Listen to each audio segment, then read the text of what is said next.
So again, research is necessary.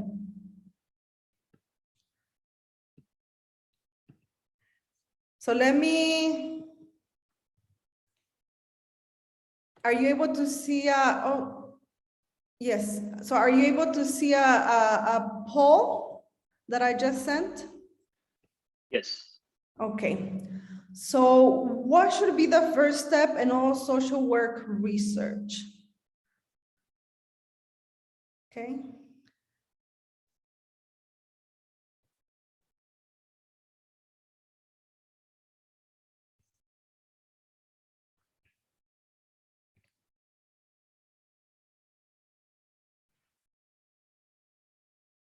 Okay, so I'm gonna go ahead and end it. So those of you who answered identification of the research problem, you are correct. Again, the first step is being able to identify the research problem, because without a problem, we're not able to develop a hypothesis.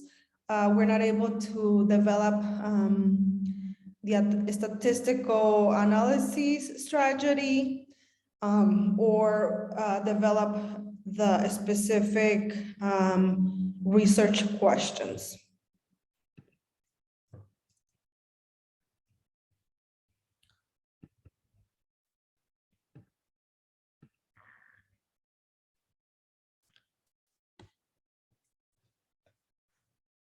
So in our practice, again,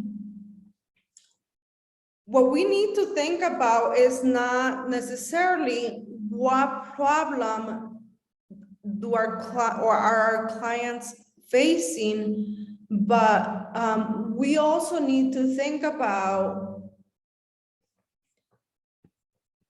what type of, or what do we need to do in order to be able to serve our clients better, or address different problems that we are experiencing in our practice.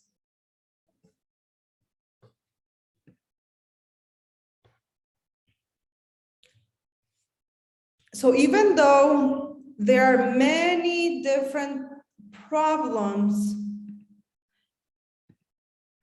that we can address through research, not all research is equally important. So we need to learn to set priorities when developing or identifying our problem. So how do we set those priorities? So here we have some points. So one of these priorities is we need to ask ourselves, is the problem really an important problem? And do we already have enough knowledge about this problem? So again, are we filling a knowledge gap? Because maybe there's already enough research out there and we don't need to recreate it, because again, there's already enough research in that area. And as I discussed before, you may be filling in a gap related to maybe a specific population, or a specific geographical area. So maybe there's not enough research about Latinos, immigrants, LGBTQ populations. So you would be filling in that knowledge gap. We also need to think about, is this problem affecting a lot of people? We're not saying that if it's affecting a few people, it's not important, but we need to give priority to those problems that are affecting a lot of people. Will our research generate specific recommendations? So what recommendations are we going to contribute to the social work profession? And then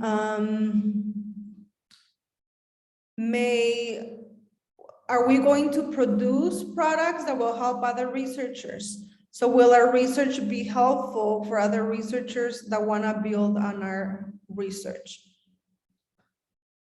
And it is also really important, are you really interested in studying the problem? Because if you're not interested, you're not going to be passionate about it. I know that with the research groups that you will be part of, one of the challenges I believe will be coming to an agreement and making a compromise of what you will study with your group. But if you're doing a research study in real life, you need to be passionate about what you're going to be studying. So for example, again, I have shared with you before, with my practice, I focused on studying immigrant families and children, working with immigrant families and children. And up to this date, that's the population that I focus on for my research. And also with setting problem priorities, you need to think about, maybe it is a good research problem, but it is too large. So you may need to focus more on the question, because research is expensive. So you need to focus maybe on just one part of the problem. Can the needed measurement be accomplished? So there are already, especially if you're doing quantitative studies, can you measure the problem, or is it realistic for you to be able to measure the problem? And do I have the necessary skills and expertise to conduct the research on the problem? So sometimes if you're in real life, you may need to have an interdisciplinary team.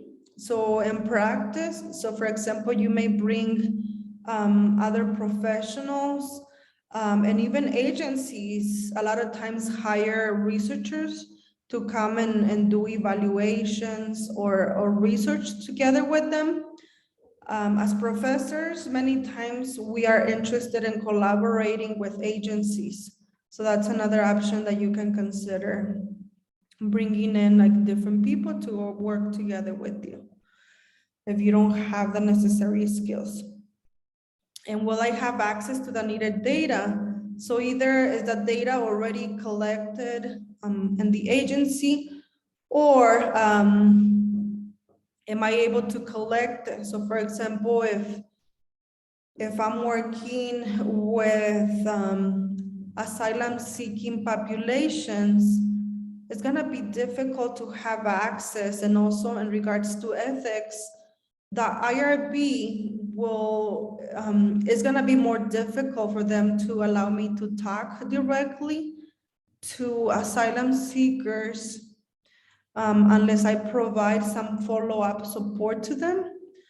Another alternative could be maybe interviewing the service providers who are providing services to them. That may be easier. So we need to think about that. As we are identifying the problem, we also need to think about the unit of analysis. So most of the time, individuals are the unit of analysis, and other units may include organizations, cities, families, social groups, neighborhoods, and universities. But again, most of the time you would be focusing on individuals. So if you're focusing on organizations, you may be comparing the outcomes of organizations instead of individuals.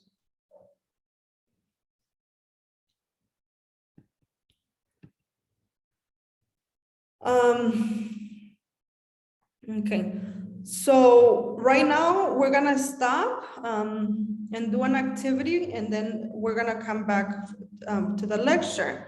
so that you are able to apply, that you're able to do this together with your team. Questions and hypotheses, or it may produce questions and a hypothesis based on what you study, which will lead to a quantitative study. In quantitative study, it quantifies opinions, attitudes, and behaviors, and it uses more structured data collection, including surveys, observation, and structured interviews, and the sample size is generally larger. And findings can sometimes be generalized to larger populations. So what does it mean for something to be exploratory? So normally you need to do qualitative research, especially if you do a literature review and you don't find a lot of information on your topic or on your population, or your population may be hard to reach, and it may be hard to do a survey. It may be better to start with a qualitative or that is more exploratory in nature.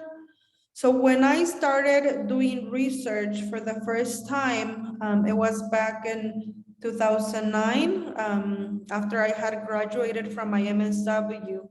I was hired by our college. I was doing outreach and research, and we were learning more about the factors that impacted Latino children and accessing higher education. So there was a lot of research, but a lot of the research was done in the states that already had a large Latino population. And the community where I worked, we call it a new immigrant destination because families were fairly new in this area. And a lot of our population, especially the parents, were undocumented. And there wasn't a lot of information on undocumented or mixed status families back in 2009. So we did a qualitative study for that reason.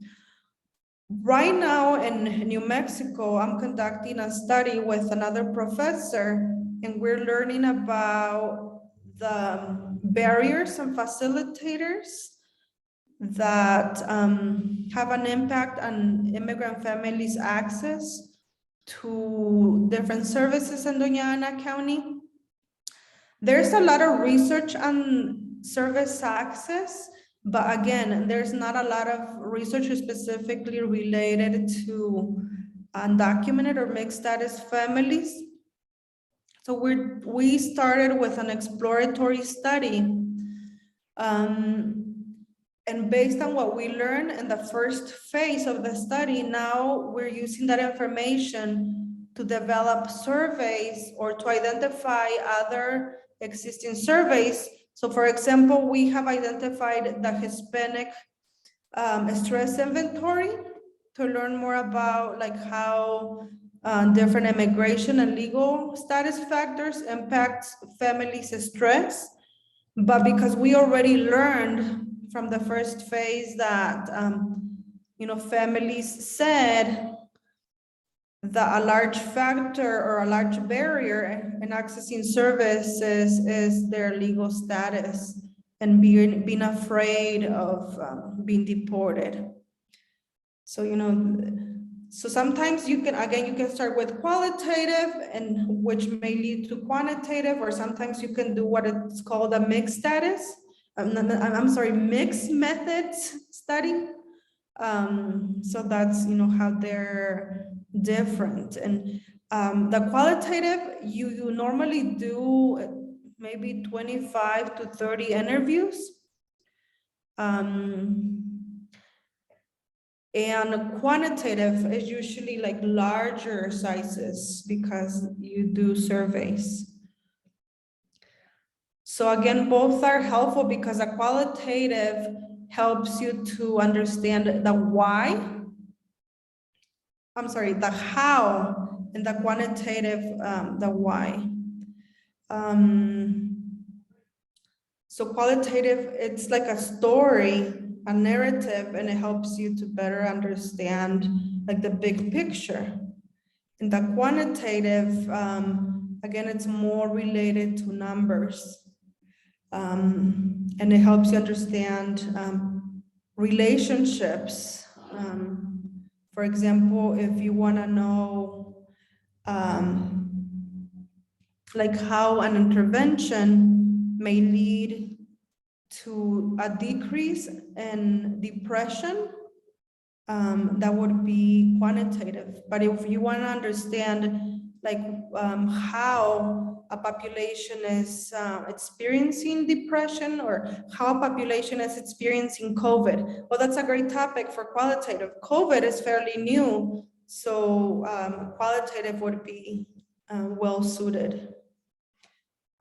Because you would understand, like, for example, how people are experiencing COVID. And as we learn more about COVID, we're gonna start, I think, more like doing quantitative studies related to COVID. So developing research questions.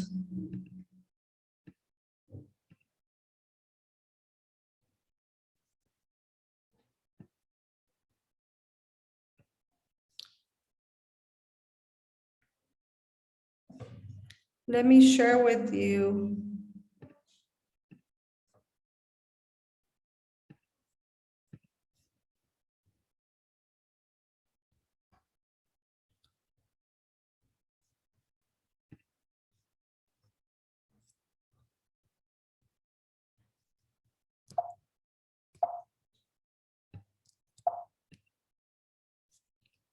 Did you get it?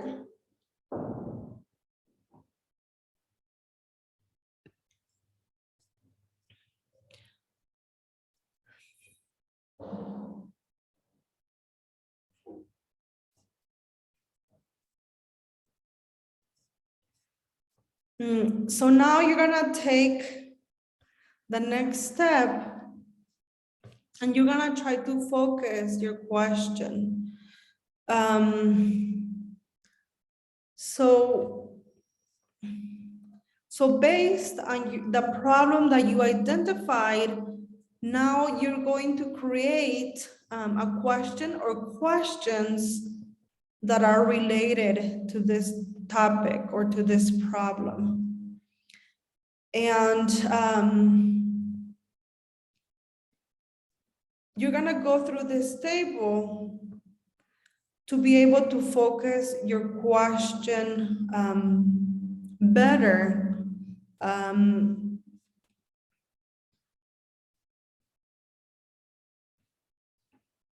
So again, your research problem is larger, but now let's try to see if you can find a question that is more focused related to the problem that you identified.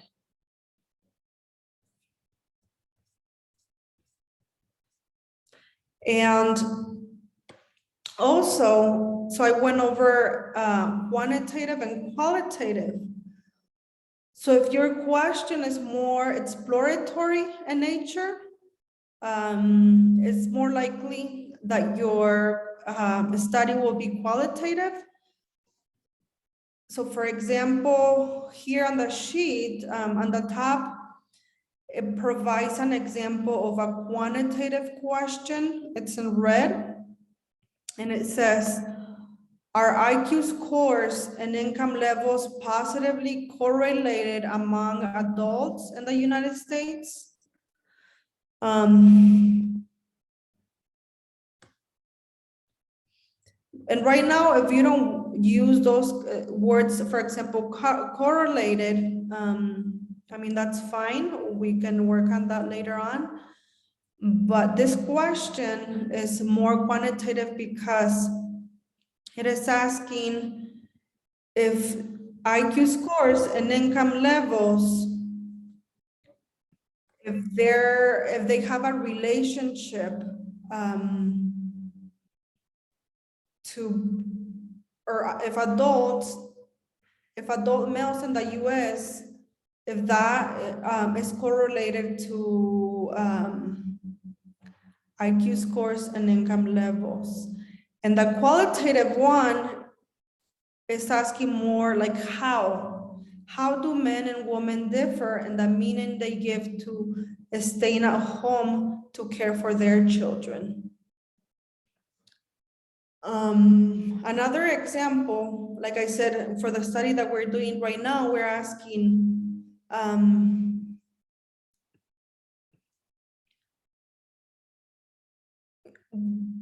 what are the barriers and facilitators that immigrants' families experience in accessing social services? And in the example of, I want to try to, so that's more qualitative. So for example, Monica, she talked about like different policies that, like if she wants to compare like to different interventions, or also Bethany, if there's already enough research, maybe they will use quantitative. But if there's not, they will use qualitative. So Bethany, I don't know, like if you know already how much research there is in your area? There's not a lot, so. Okay, so you may use qualitative.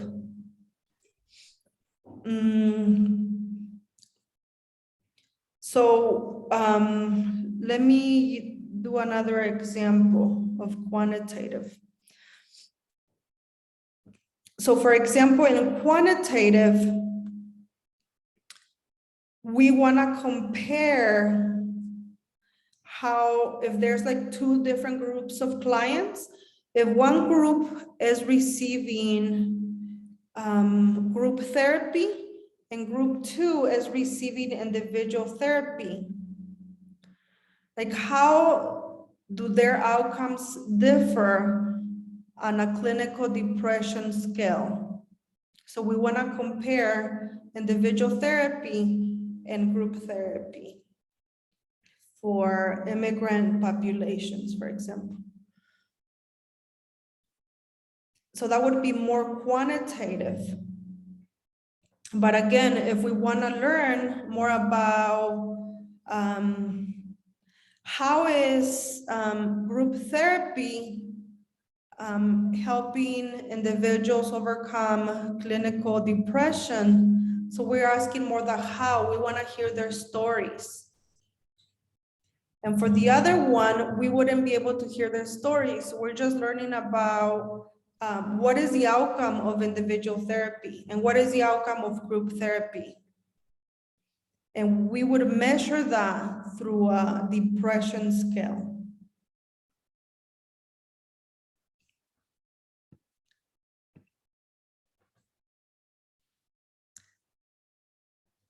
Do you guys understand the difference between quantitative and qualitative? Quantitative and qualitative? Okay, so I'm gonna put you into groups again. And you can now talk about potential research questions based on your research problem.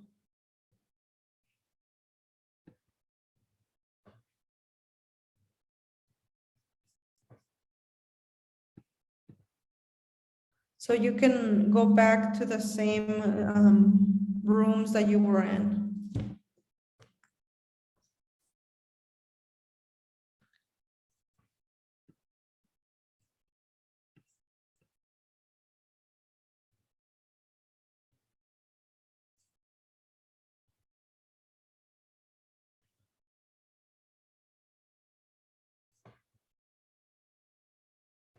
I actually don't have the way to go back to the group. I don't know.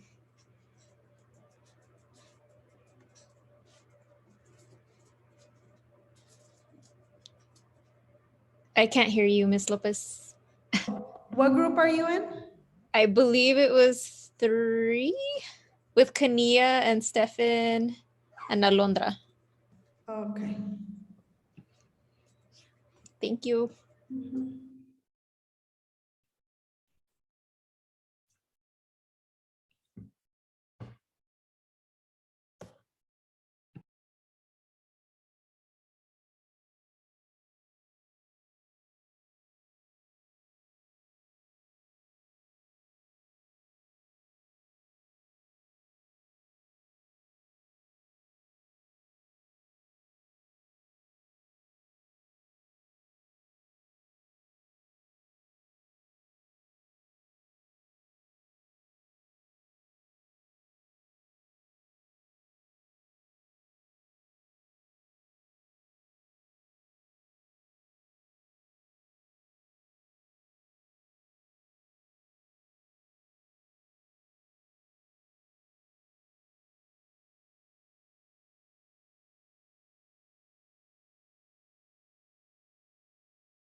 Okay.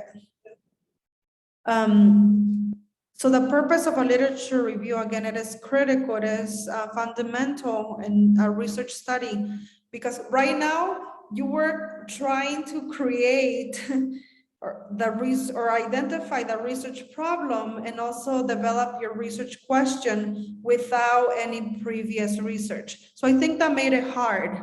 And I couldn't help you with some of the topics because I'm not an expert in all of the topics. So if you go back to the literature, that's gonna help you really identify your problem and focus your question even more, because research is gonna tell you like what has already been investigated about this problem and what gap can you fill.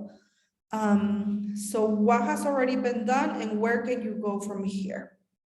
Also, especially if you are doing a quantitative study, doing a literature review is going to help you operationalize the variables. So what does that mean? Later on, we're gonna learn about more operationalizing your variables. So when I was working as a research assistant back after my master's degree, we were studying how a summer program helped to improve the self-efficacy of Latino immigrant young adults in college. So if it's a quantitative study and you're using a skill, you want to be able to define or provide a definition of what self-efficacy means, because self-efficacy can mean a lot of things. So based on previous research that had been done on academic self-efficacy, we operationalized self-efficacy, academic self-efficacy in terms of, like, for example, students feeling confident and asking questions to the professor, feeling confident socially, feeling confident that they could write an academic paper.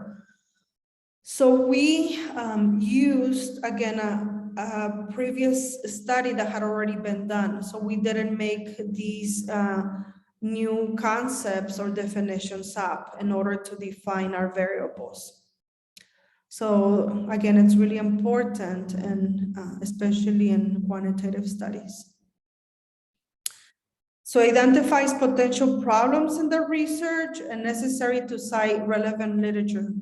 So again, it is very important. So potential sources, so as you probably know, it is recommended that you use professional journal articles as much as you can. Why? Because they have gone through a blind review process. So, for example, for the research that I have done during my career, I submitted to a journal article, and it takes time because usually it's 2 to 3 reviewers. They read my paper and they identify problems. So if it's a study that hasn't been done well, they will reject it. Or they might have a lot of recommendations for me, and they might say, well, you need to fix this, this, and this. And if you fix these things, we will accept it. So again, that's why those sources are credible, because they have gone through a review. And you need to also take into consideration if it's a reputable journal,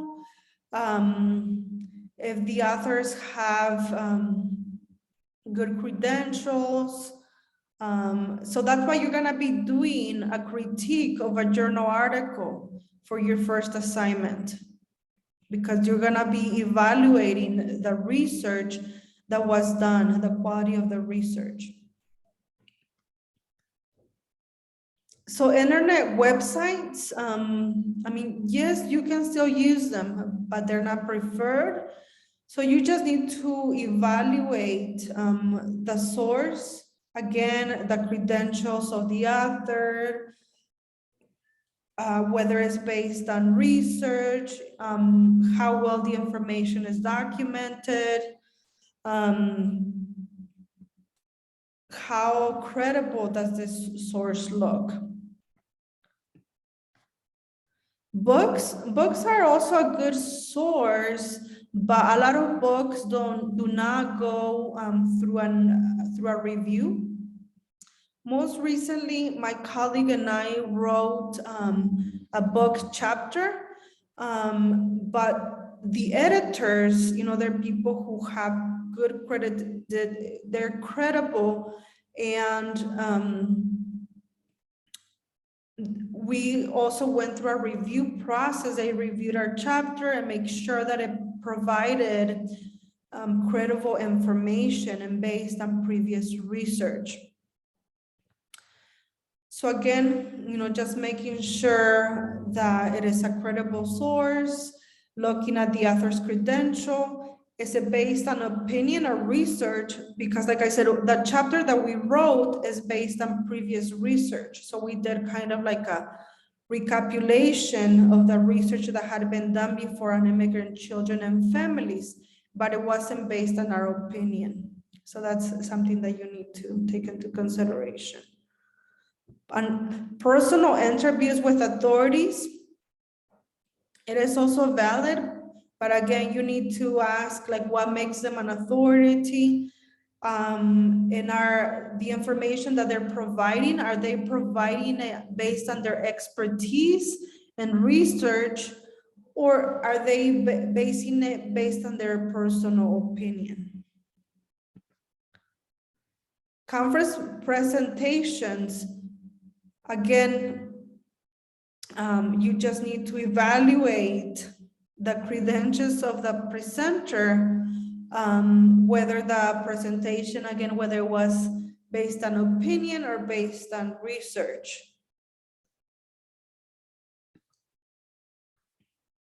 Also research reports.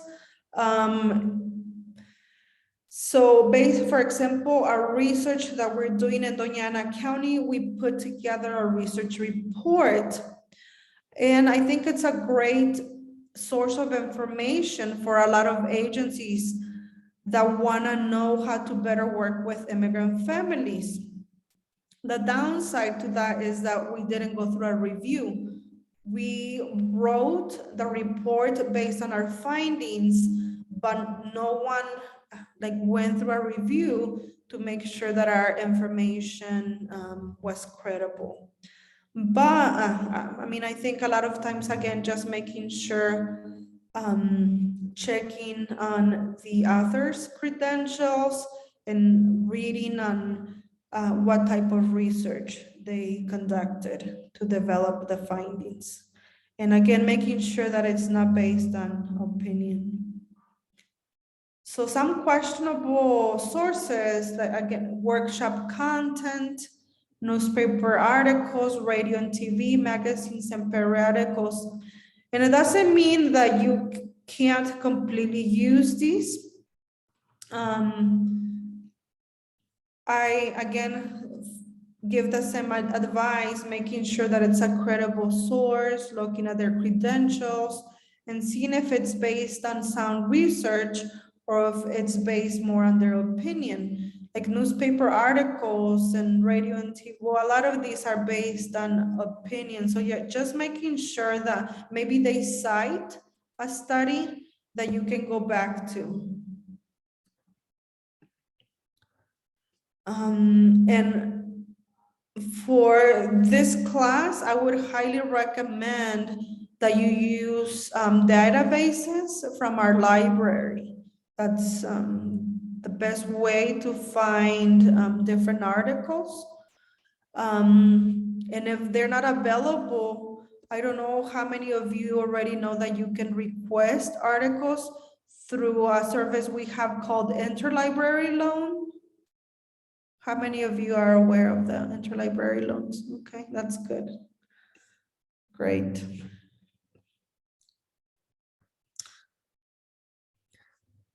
So literature reviews is also really important so that you can develop a research hypothesis. So you already tried or you created a research question. So you need a research question, both for a quantitative and qualitative study. So for example, with Zandria, I mentioned to you that your study could go either way.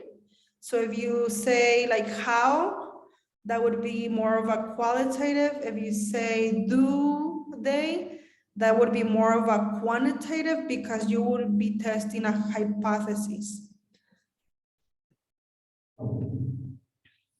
So a hypothesis is a tentative answer to the research question. So you're kind of like predicting what's going to happen.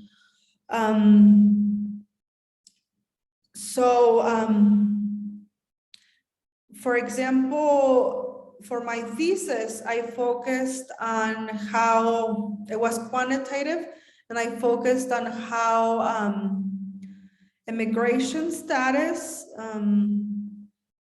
impacted the mental health of immigrant women. So I predicted that women who were undocumented would have higher levels of depression on a depression scale. So I was making a prediction, and my prediction was true at the end when I tested the hypothesis. I also did another study with secondary data, learning about like the different factors that impacted the educational achievement of Latino children. So I predicted that, for example, family support would lead to higher academic achievement. I predicted that discrimination would lead to lower academic achievement. So I made my predictions, and some factors were true and some were not. So in a hypothesis, you have an independent and dependent variable. So an independent variable, that's what we believe will make a change or variation in the dependent variable. So in this case, in the examples, we're saying that the method of treatment, that the hours of treatment, the degree of family involvement will make a change in the outcome. So the dependent variable is the variation that we're interested in understanding. So in this case, for example, we might say that I mentioned earlier that group therapy will have an impact on the client's anger management skills, so that they will, increase their outcomes in this scale. Or we can say that the family involvement in the treatment will have an impact on the degree of treatment success among clients. So the top one will lead to a change in the result.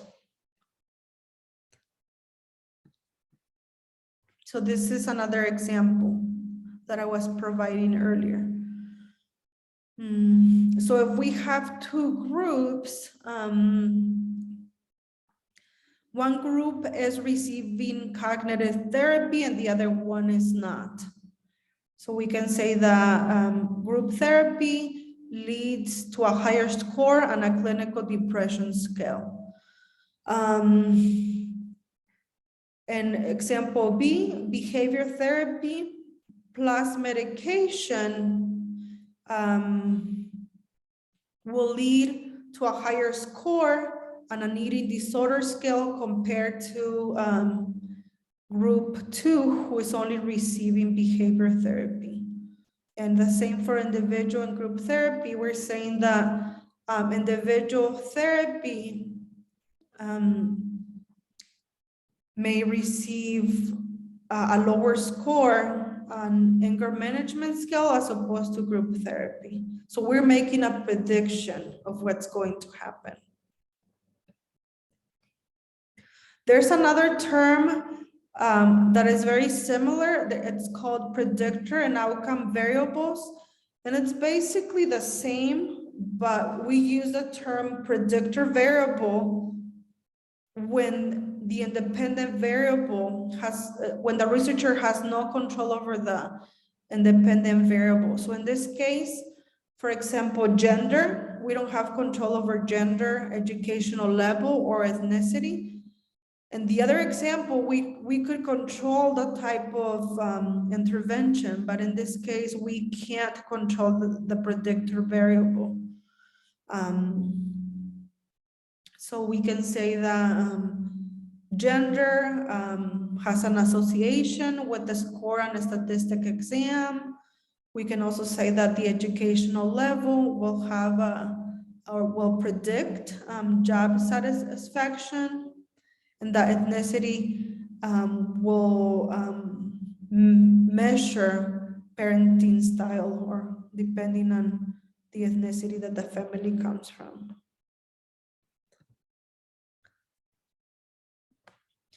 So this is a little bit types of relationship between variables. So with association, we don't have like a specific like value. For example, in correlation, so these are just different ways of how you can write out your hypotheses or express a relationship between independent and dependent variable. So in the correlation, we're saying that there is a negative correlation between the number of group treatment sessions attended per week and the length of time a patient remained in the hospital. So again, this includes like very specific values. So the number of treatment sessions that will lead to the length of time a patient remained in the hospital. And the above one, it doesn't include specific values. It's more general. It's saying if, you know, these patients were part of group therapy or group treatment, they're more likely to be hospitalized, rehospitalized. It doesn't really include a value. In causation, we're saying that an event will lead to an outcome. So in this case, it says adolescent psychiatric patients receiving cognitive therapy and medication will score lower on the depression inventory than those who receive medication alone.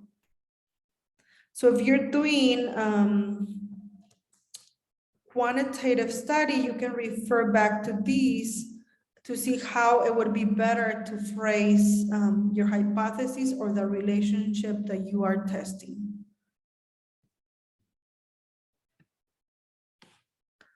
And here we are saying that it is really important to be specific about, and quantitative studies, very specific to define or to conceptualize the terminology that you're using. So in the first example, it's saying people who hold college degrees have a high level of self-awareness. But again, self-awareness is like self-efficacy. How are you going to measure self-awareness? So the second example, it says people who hold college degrees will be more likely to receive a score of 80 on the Smith and Jones scale of self-awareness than those who do not hold a college degree. So it's very specific on the score that people will receive, and they provide a specific measure called the Smith and Jones scale of self-awareness, and then they compare. So it's gonna be than those who do not hold a college degree.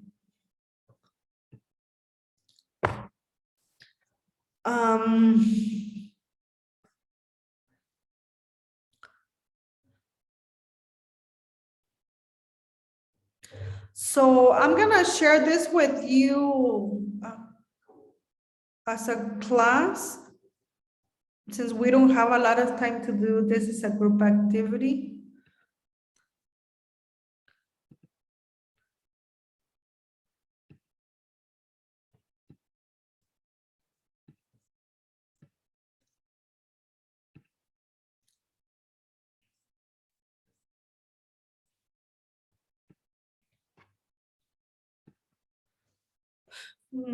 So I'm gonna give you, can you see this right here? Yeah. Okay, so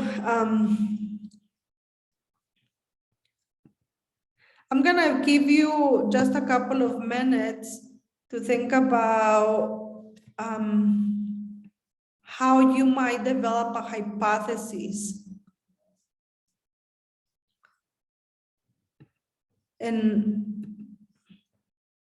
based on like some of the discussion, if you were to do a quantitative study,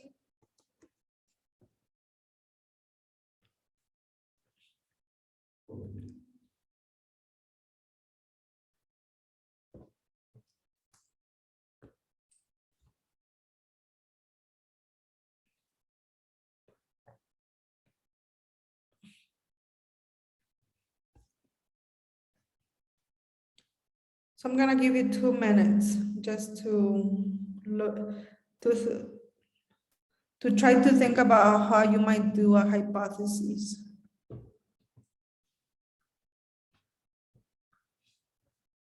Based on your research problem. And it can be completely different from your research question. This is just an exercise.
Sorry, is there someone brave who wants to give it a shot?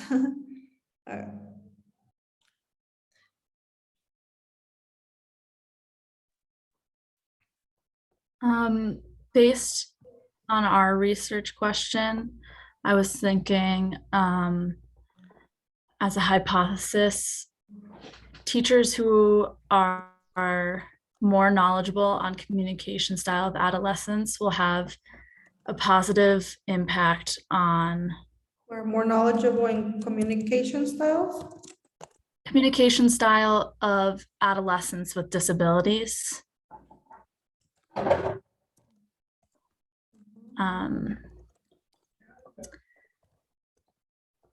Will have a positive impact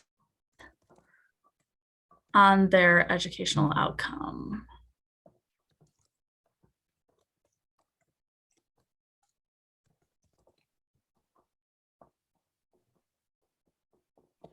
Okay, so how would you measure like, and I didn't ask you to do this, but knowledgeable, how would you maybe potentially measure their knowledge? I was thinking that like maybe you could have teachers who go through trainings with communication styles and teachers who don't, and see what the comparison is on the impact of like the adolescents. Okay, so maybe you're providing training and asking them to take like a test based on their training. Yeah. And positive impact, how would you measure like a positive impact in their educational? I guess the positive impact, I was kind of more, well, in their educational outcomes, you could maybe use grades as a measurement. Yeah, so Bethany, this is where like with quantitative, you can control because when you do the analysis, you guys won't have to do this for this class, but you can control by including like different variables and learning which variables have like the most impact on the outcome. So you can see like how each have a degree of statistical significance. That's how you would be able to know, and you would control even like for age, ethnicity, and you would learn if this variable has some degree of impact on educational outcomes or not. Yeah, I guess you don't even have to put the word positive in there and could just Yeah, say actually, I was gonna say impact. in research, they would always tell me don't say like negative or positive. Just say an impact. All right.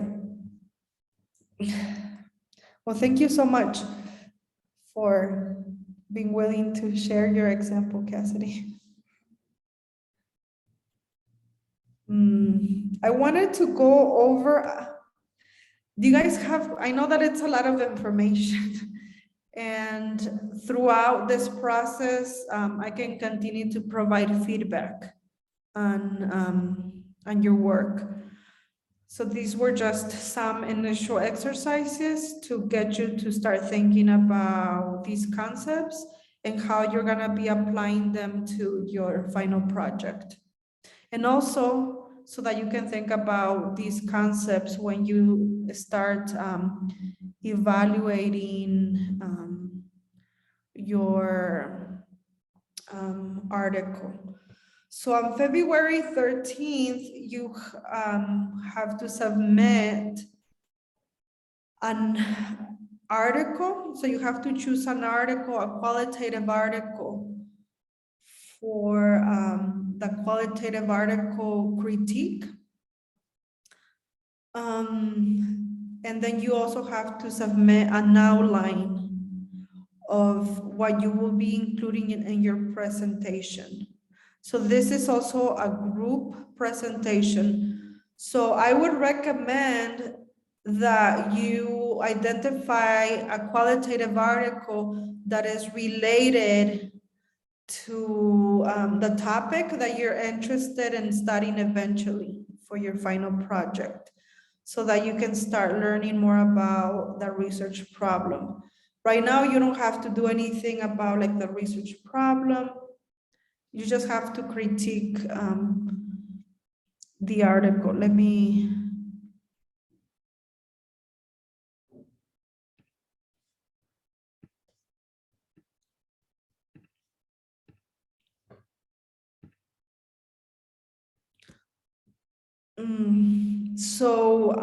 Again, so for the progress assignment due on the 13th, all you have to do is submit the article that you identified, and it has to be qualitative because some people choose a mixed methods. But I do want for you to, for this specific assignment, to select a qualitative article. And I provided some examples in the instructions. So based on that, you will have to, again, in the outline, address each one of these points. I mean, obviously not in the outline, you don't have to include anything about the PowerPoint or presentation execution. But you have to respond to these questions. Like, does the article thoroughly describe the issue? Does it state the purpose of the study? How clearly did they identify the problem? Is the topic relevant, timely, significant? So that's how you will evaluate the article. So the purpose of this outline and progress assignment is so that I can give you feedback. The literature review, is it a critique or just a summary? Is it relevant? Does it appear accurate and sufficiently? So go through each one of these points and go through your article. If you're working in groups, I would recommend that you would divide up the sections and then you come together to make sure that others in your team did well in their section, or if you provide feedback to them. So again, I mean, do as you want. I'm not going to super manage what you're doing, but I would recommend again that you have like a text group or WhatsApp group. And then once you actually start doing the work, I would recommend that you use something like Google Docs or Meet, the Google Meet application, so that everyone in your group sees what you're doing.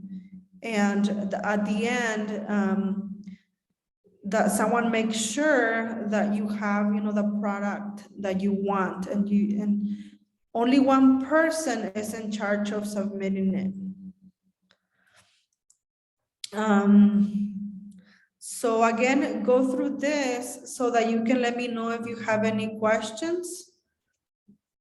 Go through the assignment guidelines.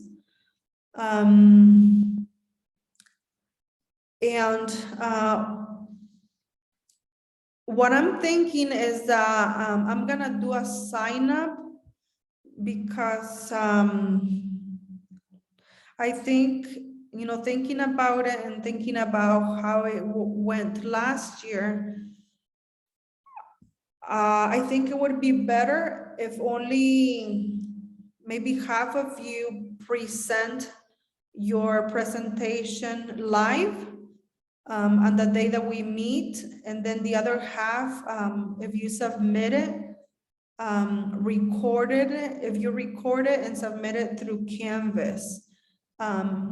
if you, like if half of you do it for the qualitative paper, and then for the quantitative paper, the ones who didn't present live would present live at that time. So that we still have time to cover other material during class, and that you don't get also overwhelmed by so many presentations. So I will do a sign up sheet so that you can sign up, or I can also assign you randomly. So that, again, so that half of you do it the first time and then the other half during the presentation on the quantitative study. Are there any questions right now? No? Okay. All right. So I think that's it for tonight.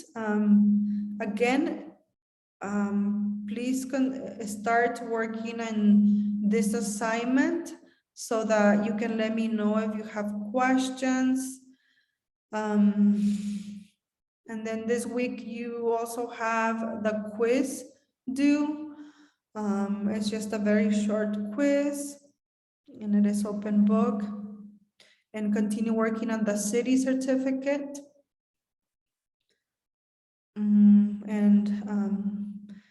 Again, I'm available next week during this time if your group wants to meet with me, or if you as an individual want to meet with me about your assignments or about anything related to the class. I'm using it as office hours, and I'm also available during other times.